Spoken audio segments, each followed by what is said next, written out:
Hello बच्चों, मैं मुकेश एक बार फिर से आपका स्वागत करता हूं अपने इस YouTube channel with science world में। तो यहां पर हम करते हैं विज्ञान और आज हम क्लास चल रही है क्लास 11th रसायन विज्ञान हम कर रहे हैं, जिसका चैप्टर चल रहा है अपना फर्स्ट। उसके अंदर हम बहुत सी चीज़ें पढ़ चुके हैं, अच्छे से जान चुके हैं। पीछे वाली क्लास थी उसमें हमने पदार्थ की जो प्रकृति होती है उसके बारे में जाना, भौतिक और भौतिक गुण रासायनिक गुणधर्मों के बारे में जाना। तो अब हम बात करने वाले हैं आज मापन के बारे में। तो मापन क्या होता है उसको हम अच्छे से पढ़ने वाले हैं, क्योंकि मापन एक बहुत ही महत्वपूर्ण जो कह सकते हैं कि हमारा टॉपिक रहने वाला है एनसीईआरटी के हिसाब से। तो मापन में देखिए कि हम क्या करते हैं, कोई भी चीज़ है उसे मापा जाए। किसी भी चीज़ को मापने के लिए क्या होता है, एक मापन की प्रक्रिया होती है। क्या होती है? मापन की प्रक्रिया होती है। तो मापन को हम मुख्यतः दो रूप में लेते हैं कि मापन को मुख्यतः दो रूप में लेते हैं, अंक और मात्रक। किसी भी चीज़ को मापने के लिए हम दो चीज़ों का उपयोग करते हैं, एक अंक का उपयोग करते हैं, एक मात्रक का उपयोग करते हैं। जैसे आप मोबाइल यूज़ करें, उसके अंदर डाटा है तो उसको आप क्या कहते हैं? 2 MB, 2 GB, 2 TB, 2 KB। तो ये जो पहले जो है वह क्या होते हैं? अंक। ये जब पहला जो शब्द ले रहे हैं ये अंक है, दूसरा वाला क्या है? मात्रक। तो सबसे महत्वपूर्ण क्या चीज़ होती है मापन में कि मात्रक बहुत महत्वपूर्ण रखता है। मापन क्या रखता है? बहुत ही महत्वपूर्ण स्थान रखता है। क्योंकि अगर हम दो देखें, दो देखें, दो तो समान है, लेकिन KB, MB, GB, TB इसमें कितना फ़र्क है आपसे बेहतर कौन जानता होगा। तो यहाँ पर यही बात है हम करने वाले हैं। अच्छे से मापन में ये सब कुछ पढ़ने वाले हैं कि मात्रक की आवश्यकता क्यों पड़ती है, मापन ही क्यों जरूरी है, मात्रक क्यों जरूरी है, यह सब कुछ हम जानने वाले। छोटा सा उदाहरण आपको अच्छे से समझाने के लिए था, ताकि आपको अच्छे से समझ में आ सके चीज़ें। चलिए आगे बढ़ते हैं और अब हम देखते हैं कि अंक और मात्रक किस प्रकार से भिन्न भिन्न है। अब थोड़ा सा अपने हिसाब से चलते हैं। तो हमने क्या लिया? 4। हमने यहाँ पर क्या लिया? 4। अब 4 हम ग्राम लेते हैं। क्या लेते हैं? 4 ग्राम। 4 ग्राम लिया। फिर हम क्या लेते हैं? 4 किलोग्राम। क्या लेते हैं? 4 किलोग्राम। अब अगर मैं इसको छिपा लूँ तो क्या कहेंगे? दोनों समान है। यहाँ पर ग्राम और किलोग्राम मात्रक जब लगाए तब पता चला कि दोनों क्या है? अलग अलग हैं। अब इसको अलग कर ले तो ग्राम और किलोग्राम स्पष्ट पता चल रहा है। तो इसीलिए हम क्या कह रहा हूँ कि मात्रक बहुत अधिक महत्वपूर्ण रहने वाले हैं। जी हाँ, मात्रक क्या रहने वाले हैं? बहुत अधिक महत्वपूर्ण रहने वाले हैं। महत्वपूर्ण स्थान है वो रखने वाले हैं। कौन? मात्रक रखने वाले हैं। चलिए आगे बढ़ते हैं। हम अब देखते हैं कि मात्रक हमने देख लिया, तो इसके लिए हम एक चीज़ पढ़ते हैं कि मात्रकों की अंतर्राष्ट्रीय प्रणाली। जी हाँ, तो हम यहाँ पर जानकारी है वो प्राप्त करें किसके बारे में? मात्रकों की अंतर्राष्ट्रीय प्रणाली। क्यों? किसकी आवश्यकता क्यों पड़ती है? क्योंकि किसी भी चीज़ को मापने के लिए हर देश की हो सकती है, अलग अलग प्रकार की हो, अलग अलग मापन हो, तो उस सभी को समान करने के लिए, एक अच्छे से निरूपण करने के लिए किसका उपयोग करते हैं? एक अंतर्राष्ट्रीय स्तर पर एक पद्धति बनाएगी मात्रकों की अंतर्राष्ट्रीय प्रणाली या पद्धति हम कह सकते हैं। इसे प्रणाली भी कह सकते हैं और पद्धति भी कह सकते हैं, पद्धति भी इसको कह सकते हैं। तो ये सब कुछ क्या है हम पढ़ने वाले हैं। तो यहाँ पे देखिए अंतर्राष्ट्रीय पद्धति 2 प्रकार की होती है। मात्रकों की अंतर्राष्ट्रीय पद्धति कितने प्रकार की होती है? 2 प्रकार की होती है, जिसमें पहली पद्धति होती है अंग्रेजी।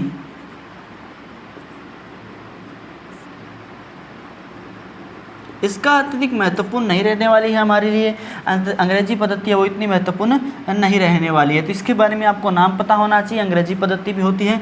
दूसरी जो पद्धति है हमारी वह क्या होने वाली है? अत्यधिक महत्वपूर्ण होने वाली है। इसको पढ़ना बहुत अधिक आवश्यक है। तो यह जो पद्धति होती है इसको कहते हैं मीट्रिक पद्धति। क्या कहते हैं? मीट्रिक पद्धति के नाम से जानते हैं,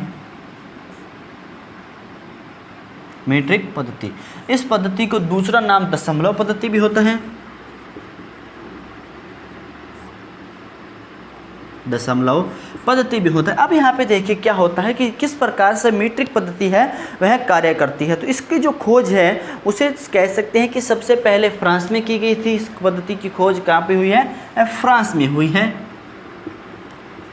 फ्रांस में इसकी खोज की गई थी। तो इस पद्धति में क्या होता है, किस प्रकार से, अब हम देखते हैं कि कुछ जो कह सकते हैं कि मूल होते हैं, महत्वपूर्ण होते हैं। जैसे कि हम बात करें कि किसी की लंबाई मापनी है तो किस प्रकार से आप माप सकते हैं, उसके लिए किसी और चीज़ की आवश्यकता नहीं है। जैसे मैं कहूँ कि मुझे मेरी लंबाई मापनी है तो मैं यहाँ पे फुट में माप सकता हूँ, मीटर में माप सकता हूँ, सेंटीमीटर में माप सकता हूँ, मिलीमीटर में माप सकता हूँ। इसके लिए मुझे ये तो नहीं चाहिए कि मैं किस दूरी से चल रहा हूँ, किस स्पीड से चल रहा हूँ, किस तरह से बढ़ रहा हूँ, कैसे विकास कर रहा हूँ, इस किसी भी चीज़ की आवश्यकता नहीं पड़ती। सीधा उसी चीज़ के बारे में जानकारी प्राप्त करो और वह देख लो। तो वही क्या होती है, नॉर्मल सी जो हमारे मूल पद्धति है, या हम कह सकते हैं कि मूल भौतिक राशियाँ होती हैं उसके बारे में यह सभी हमें क्या जानती है, मूल भौतिक राशियों के बारे में पता बताती है। मूल भौतिक राशियाँ, तो ये मूल भौतिक राशियाँ होती हैं वह किस प्रकार से होती है, कौन कौन सी होती है, जो लगभग सीधा संबंध रखे वही क्या है, मूल भौतिक राशियाँ होती है। कि जी हाँ, सीधा सीधा संबंध निकल रहा है, इस प्रकार के हैं तो ये मूल भौतिक राशियाँ हैं जो निश्चित रहती है, कह सकते हैं एक प्रकार से समान रहती है, उसी क्या होती है, मूल भौतिक राशियाँ होती है। तो हम यहाँ पे कुछ मूल भौतिक राशियों के बारे में जाने। इस प्रक्रिया को एसआई पद्धति भी कहते हैं, एसआई पद्धति भी कहते हैं, यह भी एक महत्वपूर्ण बात है इसके बारे में। तो चलिए अब कुछ मूल भौतिक राशियों की हम बात कर लेते हैं, कौन कौन सी मूल भौतिक राशियाँ हैं और वह क्या होती हैं। तो उसके लिए चलिए आगे बढ़ते हैं। तो इसके लिए हम सामान्यतः 7 प्रकार की मूल भौतिक राशियों के बारे में हम जानकारी है वो प्राप्त यहाँ पर करने वाले हैं। तो जिसमें होता है लंबाई, ये हम 7 अलग भौतिक राशियाँ यहाँ पर देखने वाले हैं। सबसे पहले हम बात करेंगे लंबाई की, उसके बाद हम देख सकते हैं क्या, द्रव्यमान। किसी भी चीज़ की लंबाई ज्ञात करनी है तो निश्चित तो उसके लिए और कुछ चीज़ की आवश्यकता नहीं होती है। द्रव्यमान हम कह सकते हैं भार होता है एक प्रकार का, तो द्रव्यमान भी क्या है, एक मूल भौतिक राशि। हम यहाँ पे जो लिख रहे हैं ऐसे भी क्या है, मूल भौतिक राशियाँ हैं। तो इसी प्रकार से कह सकते हैं समय, समय भी क्या एक मूल भौतिक राशि है, वह होती है। विद्युत धारा, ये सभी आपके बुक में दिए गए हैं वैसे, लेकिन यहाँ पर आपको समझना आवश्यक है कि कौन कौन सी मूल भौतिक राशियाँ होती है। ऊष्मागतिकी ताप, क्या है, ऊष्मागतिकी ताप, ये कितनी हो गई, 1 2 3 4 5, 2 भौतिक राशियाँ और रहती है। तो होती है ज्योति तीव्रता, क्या होती है, ज्योति तीव्रता, ज्योति तीव्रता। उसके बाद आती है पदार्थ की मात्रा, क्या आती है, पदार्थ की मात्रा। सबसे अधिक महत्वपूर्ण यही रहने वाली है हमारी पदार्थ की मात्रा। इसको अंत में लिख रहे हैं, अच्छे से पढ़ने भी वाले हैं।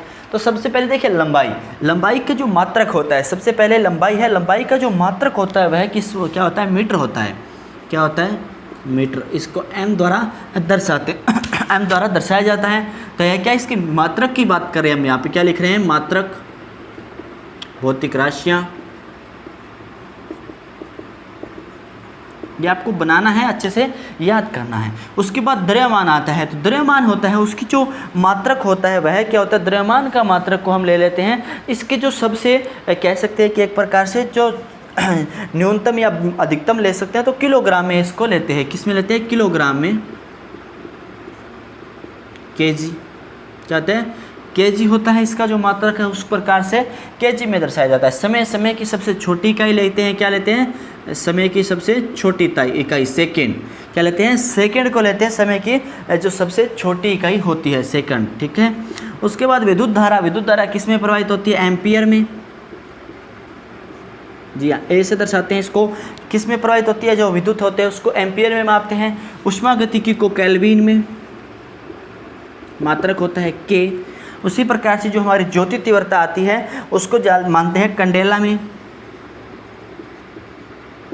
जी हाँ, ज्योति तीव्रता को मापते हैं कंडेला में। इसका जो मात्रक है वह सीडी होता है। उसके बाद आता है पदार्थ की मात्रा। पदार्थ की मात्रा को हमेशा मोल में मापते हैं। ये घूमने वाला मोल नहीं, ये कौन सा मोल है, मोल, MOL। इसके बारे में अच्छे से हम जानकारी वो प्राप्त करने वाले हैं। तो अब देखिए थोड़ा सा इसको विस्तार से पढ़ लेते हैं किस प्रकार से यहाँ पर क्या होता है। तो सबसे पहले हम बात करते हैं किसकी, सबसे पहले हम बात करते हैं यहाँ पर हमारे लंबाई, मीटर। तो मीटर को किस प्रकार से परिभाषित कर सकते हैं आप, वह भी आप परिभाषा भी लिख सकते हैं। तो इसकी परिभाषा अगर आप लिखना चाहें तो यहाँ पर आप लिख सकते हैं कि आप लिख सकते हैं कि जब निर्वात होता है, निर्वात में प्रकाश के द्वारा, इसको आप इस प्रकार से लिख सकते हैं कि निर्वात में प्रकाश द्वारा 1/299 792 458, 1/299 यहाँ का याद करने की आवश्यकता नहीं है, लेकिन मैं आपके जानकारी के लिए यहाँ पर लिखवा रहा हूँ। में 1 सेकंड में चली गई दूरी, अब जो निर्वात है वो जो प्रकाश है वो निर्मात में 1/299,792,458 सेकेंड में चली गई जितनी दूरी होती है वही दूरी क्या कहलाती है? 1 मीटर कहलाती है। क्या कहलाती है? सेकेंड का इतना भाग में जितनी दूरी प्रकाश निर्वात में तय कर लेता है वह क्या कहलाता है? 1 सेकेंड कहलाता है। इसे आप लिख भी सकते हैं, इसकी कोई आवश्यकता नहीं है। द्रव्यमान है, इसका भार भी हो सकता है, वैसे अलग राशि होती है भार, और किलोग्राम केजी में इसको दर्शाते हैं, तो किलोग्राम एक प्रकार का जो मात्रक है वो आपको आसानी से समझ में आ जाएगा। सेकेंड, अब सेकेंड है वो उसको एस से दर्शाते हैं, तो इसके लिए क्या होता है कि जो सीजियम परमाणु होता है, जो सीजियम परमाणु होता है, समय घड़ी होती है, उसके अंदर क्या करता रहता है? कंपन करता रहता है। सीजियम का परमाणु समय घड़ी के अंदर कंपन करता है, तो कितनी बार कंपन करता है उसकी जो संख्या होती है वह दर्शाती है कि सेकेंड को। तो यहाँ पे आप लिख सकते हैं जब कोई सीजियम का परमाणु घड़ी में, जब कोई सीजियम का परमाणु घड़ी में 91, 92, जी ये राशि आपको याद करने की आवश्यकता नहीं है, लेकिन लिख लीजिए 91, 92, 63, 17, 70, 91, 92, 63, 17 सेकेंड बार 70 बार जब कंपन कर लेता है, क्या होता है? बार जब कंपन कर लेता है परमाणु घड़ी में, तो उस अंतराल को क्या कहते हैं? 1 सेकेंड।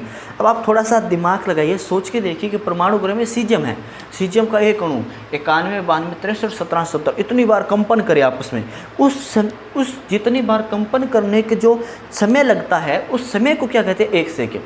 सोच के एक सेकंड कितनी बार हो चुका है, इतनी बार वह कंपन कर चुका है। सीजियम का परमाणु कितना अधिक कंपन करता है, इस बात से आप इसको निर्धारण है वो कर सकते हैं। तो अब एम्पियर की हम बात करें, एम्पियर को किस प्रकार से लेते हैं कि जो दो समांतर क्या है हमारे पास तारे हैं, समांतर तारे हैं, इनके बीच की दूरी कितनी है? 1 मीटर दूरी है। दो समांतर तारों के बीच की दूरी कितनी है? 1 मीटर दूरी है। इस 1 मीटर दूरी में हम क्या कह सकते हैं कि इसमें 1 एम्पियर की विद्युत धारा भी प्रवाहित हो रही है। दोनों तारों में क्या हो रही है? 1 एम्पियर की विद्युत धारा क्या हो रही है? प्रवाहित हो रही है। तो अब एम्पियर को परिभाषित कर रहे हैं हम, तो इसमें जो 1 मीटर में जितना इसके बीच में आकर्षण लगता है, कितना आकर्षण लगता है उसकी हम यहाँ पर बात करते हैं। तो 2 गुना 10 की घात -7, जी हाँ 2 गुना 10 की घात -7 न्यूटन। जब इन दोनों के बीच में जो आकर्षण है 2 गुना 10 की घात -7 न्यूटन आकर्षण बल कार्य कर रहा हो, तो उस जो विद्युत धारा है उसको क्या कहते हैं? 1 एम्पियर विद्युत धारा कहते हैं।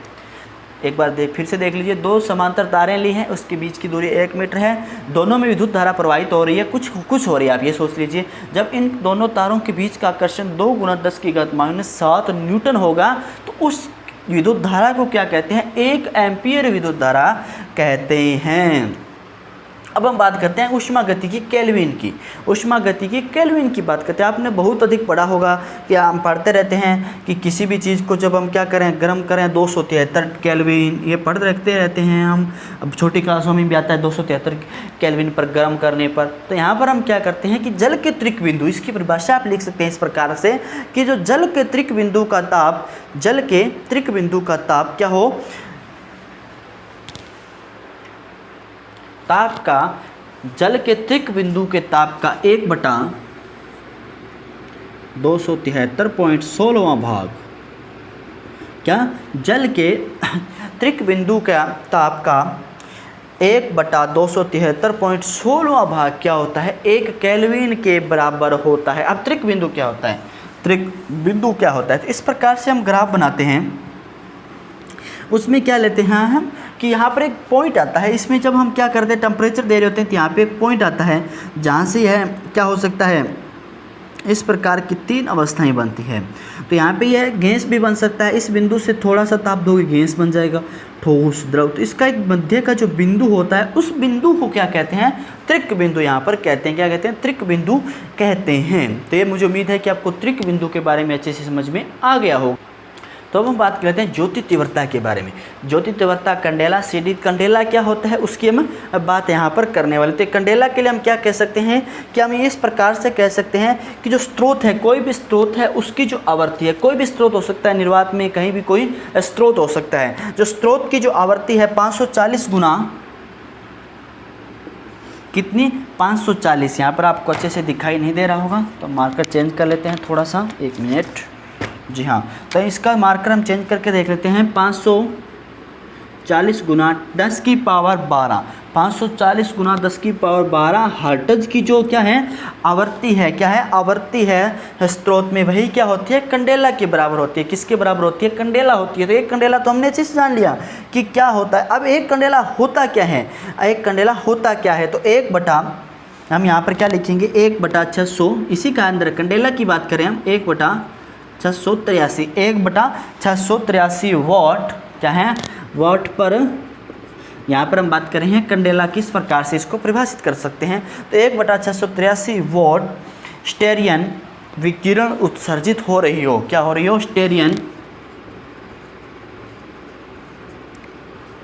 विकिरण उत्सर्जित, 1 बटा 683 वोल्ट स्टेरियन विकिरण उत्सर्जित हो रही हो, तो वह क्या हो गया हमारा एक कंडेला हो गया। मतलब कितना कंडेला के मात्रक है उस किस प्रकार से जानकारी है वो प्राप्त कर सकते हैं, हमने देख लिया यहाँ पर। अब हम बात करते हैं मोल की। जी हाँ, मोल एक बहुत अधिक महत्वपूर्ण है, हम कह सकते हैं कि अब हम यहाँ पर बात करते हैं मोल के बारे में। तो मोल कार्बन 12 के अनुसार हम मोल की गणना करते हैं। अब कार्बन 12 क्या, ये भी जानकारी प्राप्त कर लीजिए। कार्बन है वो 3 प्रकार के होते हैं, इसके 3 समस्थानिक हो सकते हैं, C6, C6, C12, 6C13, 6C14। तो ये क्या है कार्बन के 3 समस्थानिक होते हैं। ये सामान्य कार्बन होता है, ये रेडियो एक्टिव होता है, रेडियो एक्टिव होता है। क्या होता है? Radio active. यह क्या होता है? रेडियो एक्टिव होता है। जैसे कि हम कोई भी चीज़ पृथ्वी से निकालते हैं, आपने सुना होगा कि वह 50,000 साल पुरानी है, उसकी जो वर्षों की गणना करते हैं वो इसी की सहायता से की जाती है। 6C14 3 समस्थानिक होते हैं। समस्थानिकों के बारे में आप छोटी कक्षा में पढ़ चुके होंगे, समस्थानिक, समभारिक, जिनके जो परमाणु संख्या है वह क्या होती है? समान होती है, लेकिन जिनका परमाणु द्रव्यमान अलग अलग होता है वह क्या कहलाते हैं? समस्थानिक कहलाते हैं। समस्थानिक, ये सब क्या हैं? समस्थानिक होते हैं। तो कार्बन 12 ले रहे हैं हम, जो सामान्य कार्बन है उसको ले रहे हैं हम कार्बन 12। C12 के 12 ग्राम में, फिर से मार्कर चेंज करके आपको अच्छे से समझा देते हैं। C12 के 12 ग्राम में परमाणुओं की संख्या 1 मोल के बराबर होती है। तो इसकी 1 मोल की परिभाषा भी आप यहाँ पे आसानी से लिख सकते हैं कि यहाँ पर C12 के 12 ग्राम में परमाणुओं की संख्या 1 मोल के बराबर होती है। तो आज हमने पढ़ी कुछ राशियाँ, मापन के बारे में जाना, कैसे मापन किया जाता है, कुछ राशियाँ जानी हमने, भौतिक राशियों के बारे में जाना, उनके मात्रक के बारे में जाना। ये आपको याद रखने की आवश्यकता नहीं है, बस आपको पता होना चाहिए कि 1 बटा 299, 792, 458 जो निर्वात में प्रकाश की दूरी तय करता है 1 सेकंड में, इतनी सेकंड में वह दूरी क्या कहलाती है? 1 मीटर कहलाती है। इस प्रकार की जानकारी आपको याद रखने की आवश्यकता नहीं है। उम्मीद आपको वीडियो आज की पसंद आई होगी। अगर पसंद आई तो अपने दोस्तों के साथ इसे शेयर कर दीजिए, और बहुत अधिक पसंद आ रही है तो बने रहिए हमारे साथ। मिलते हैं इससे आगे वाली वीडियो में, तब तक के लिए गुड बाय, टेक केयर, जय हिंद।